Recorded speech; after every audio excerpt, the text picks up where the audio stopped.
உலகம் 3வது வேர்ல்டு வாரை நோக்கி நகர்ந்து கொண்டிருக்கிறது. நான் எந்த அரசியல்வாதியும் கிடையாது, எந்த அரசியல் கட்சியை சேர்ந்தவங்களும் கிடையாது.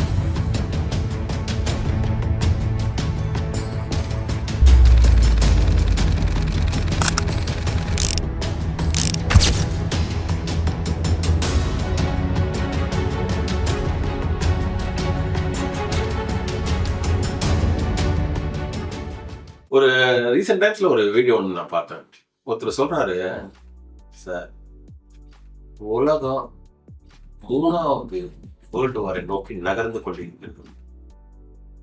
சரி, நீங்க ஷேர் மார்க்கெட்லாம் இன்வெஸ்ட் பண்ணீங்கன்னு வச்சுங்க, ஷேர் மார்க்கெட் ஜீரோ வந்து சார், ஜீரோ. ஏன் ஜீரோ வரும்? 3வது வேர்ல்டு வார் சார். சரி, 3வது வேர்ல்டு வார் ஏன் சார் வரணும்? பாருங்க சார், இப்போ ரஷ்யா உக்ரைன் பிரச்சனை வருது, சரி, அமெரிக்கா ஈரான் பிரச்சனை வருது, சரி, இவங்க வச்சுப்பாங்க சார். இது ஒரு பெரிய விஷயமா மாறி, சரி, ஷேர் மார்க்கெட் யாரும் இன்வெஸ்ட் பண்ணுவாங்க, ஜீரோ வந்து அப்படியே. எனக்கு உண்மையே கொஞ்சம் சிரிப்பா இருந்தது அதை பார்க்கும்போது.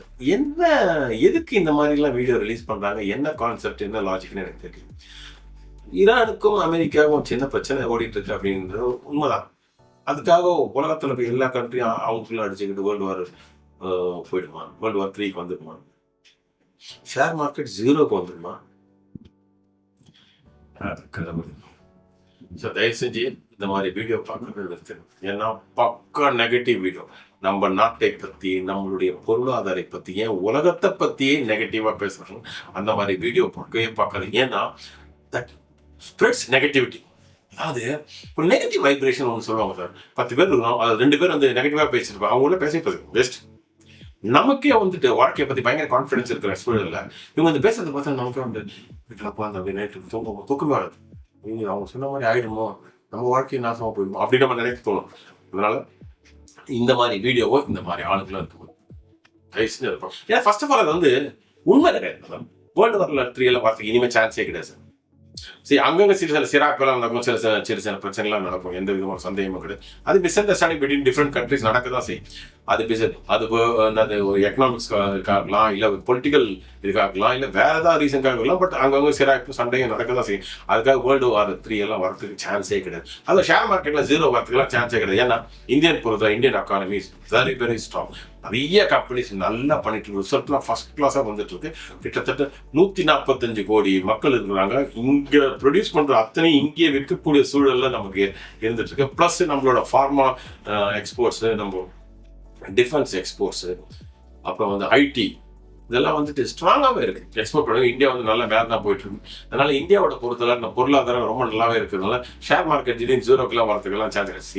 சில பிரச்சனை காரணம் ஷேர் மார்க்கெட் கீழே வரும், ஆனால் திரும்பி ரெக்கவர். கரோனாவில் வரலையா, டிமானிட்டைசேஷன்ல வரலையா, லேமான் பிரதர்ஸ்ல வரலையா, அர்ஷத் மேத்தா பிரச்சனைல வரலையா, கேத்தர் படை பிரச்சனைல வரலையா, Y2K பிரச்சனைல வரலையா, இதெல்லாம் கடந்த 20-25 வருஷத்துல எவ்வளவு தூரம் வந்திருக்கு. ஆனால் எல்லாம் கீழே வரும், திருப்பி மேலே போயிட்டு இருக்கு. ஏன்னா ஒவ்வொரு கம்பெனியும் நல்லா பெர்ஃபார்ம் பண்ண அதோட ஷேர் பிரைஸ் மேலே போக தான் செய்யும். ஷேர் பிரைஸ் மேலே போக லார்ஜ் கேப் ஷேர் பிரைஸ் மேலே போகும். நிஃப்டி அதுதான் அதோட இண்டெக்ஸ். நிஃப்டி இண்டெக்ஸ் மேலே தான் போகும். அது எப்படி கீழே வரும்? இருக்கிற கம்பெனிலாம் எடுத்து முடிப்பாங்க நாளைக்கு. ஜீரோ வருது, ஷேர் மார்க்கெட் ஜீரோ வருது. அதாவது பேசணும்னு சொல்லிட்டு எதுவுமே பேசக்கூடாது சார், தப்பு சார். அதில் எனக்கு உடன்பாடே கிடையாது. நம்ம நாட்டை பற்றியும், நம்ம பொருளாதாரத்தை பற்றியும், நம்ம மக்களை பற்றி தவறாக பேசக்கூடாது, நெகட்டிவாக பேசக்கூடாது. அவங்க நெகட்டிவாக பேசுறோம். அந்த மாதிரி நெகட்டிவாக பேசுற எந்த வீடியோ பார்க்காதீங்க சார். சார் நம்ம நாட்டை பற்றி தப்பாக பேசுறாங்களா, நம்ம எக்கானமி பற்றி தப்பாக பேசுறாங்களா, பார்க்காதீங்க அந்த வீடியோ.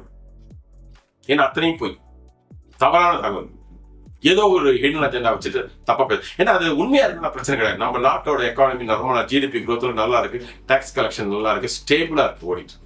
நான் வந்து உடனே நீங்க வந்து கேட்கல, நான் அந்த பார்ட்டியா இந்த பார்ட்டி, நான் எந்த அரசியல்வாதியும் கிடையாது, எந்த அரசியல் கட்சியை சேர்ந்தவனும் கிடையாது. நான் இருக்கிற நிலைமையை நான் சொல்றேன், அவ்வளவுதான். டேட்டா வச்சு நான் சொல்லுவேன். இன்னைக்கு இவ்வளோ ஜிடிபி growth இருக்கு, இவ்வளோ ஜிஎஸ்டி கலெக்ஷன் நடந்துட்டு இருக்கு, இதெல்லாம் தான் உண்மை. ஸோ அப்படி இருக்கிற சூழலில் நம்ம ஷேர் மார்க்கெட் ஜீரோக்கு வந்துடும், வேர்ல்டு வார் 3 ஆகிடும், அப்படி இப்படின்னு சொல்லி பயமுறுத்த வேண்டிய எந்த அவசியம் கிடையாது. தயவு செஞ்சு அந்த மாதிரி வீடியோலாம் பார்க்காதீங்க. இனிமே நெகட்டிவான எந்த சம்பவத்தையும் நீங்க பண்ணாதீங்க, பார்க்காதீங்க. அதை காது கொடுத்து கேட்கவும் கேட்காதீங்க. ரொம்ப முக்கியமான விஷயம், இதை பார்த்து உடனே இன்வெஸ்ட்மெண்ட் ஸ்டாப் பண்ணணும். ஏன் இன்வெஸ்ட்மெண்ட் ஸ்டாப் பண்ணணும்? உங்களோட இன்வெஸ்ட்மெண்ட் தான் உங்களை காப்பாற்றும். அதான் நான் ஏற்கனவே சொன்ன மாதிரி வேற ஒரு வீடியோ சொன்ன மாதிரி பாசிவ் இன்கம். நீங்க இன்வெஸ்ட்மெண்ட் பண்ண அது ஆட்டோமேட்டிக்கா உங்களுக்கு வந்து ரெகுலர் இன்கம் கொடுத்துக்கிட்டே இருக்கும். நாளைக்கு பிரச்சனையான ஒரு சூழல் வந்ததுன்னா வரலாம், வராமே போகலாம். பட் வந்ததுன்னா இந்த பாசிவ் இன்கம் உங்களுக்கு காப்பாற்றும். அந்த பாசிவ் இன்கம் உங்களுக்கு வரணும்னா நீங்க இன்வெஸ்ட்மெண்ட் பண்ணணும். இன்வெஸ்ட் பண்ணா உங்களுக்கு பாசிட்டிவான ஒரு மைண்ட் செட் வேணும். நான் இன்வெஸ்ட் பண்ணா எனக்கு அது ஆட்டோமேட்டிக்கா ரெவன்யூ ஜென்ரேட் பண்ணி நாளைக்கு இன்கம் கொடுக்கும் அப்படின்னு உங்களுக்கு தோணணும். அது தோணணும்னா உங்களுக்கு பாசிட்டிவான ஒரு மைண்ட் செட் வரணும். பாசிட்டிவான மைண்ட் செட் வரணும். இந்த மாதிரி வீடியோ நீங்க பார்க்கணும். ஏன்னா அத்தனை தவறான தகவல். உண்மை இருந்தா பிரச்சனை கிடையாது, எதுவுமே கிடையாது. எதுக்கு நம்ம பயன்படுத்தணும்? அந்த மாதிரி வீடியோ எதுக்கு நம்ம பார்க்கணும்? It really seems to be renown person. அடிக்கடி நான் நிறைய வீடியோ எந்த மாதிரி பேசுறாங்க எனக்கு ஆச்சரியமா இருக்குது. ஆச்சரியத்தை கொஞ்சம் அதிர்ச்சியாவே இருக்கு. இன்னொருத்தர் சொல்றாரு மியூச்சுவல் ஃபண்ட்ல இன்வெஸ்டே பண்ணாதீங்க. நான் என்ன சொல்றேன், மியூச்சுவல் ஃபண்ட்ல இன்வெஸ்ட் பண்ணாதான் கன்சிஸ்டன்டா இன்வெஸ்ட் பண்ணாதான் உங்களுக்கு 8-10 வருஷத்துக்கு நல்ல ஒரு டீசன்ட் ஆவரேஜா பார்த்தா 12 to 15% ரிட்டர்ன் வருது.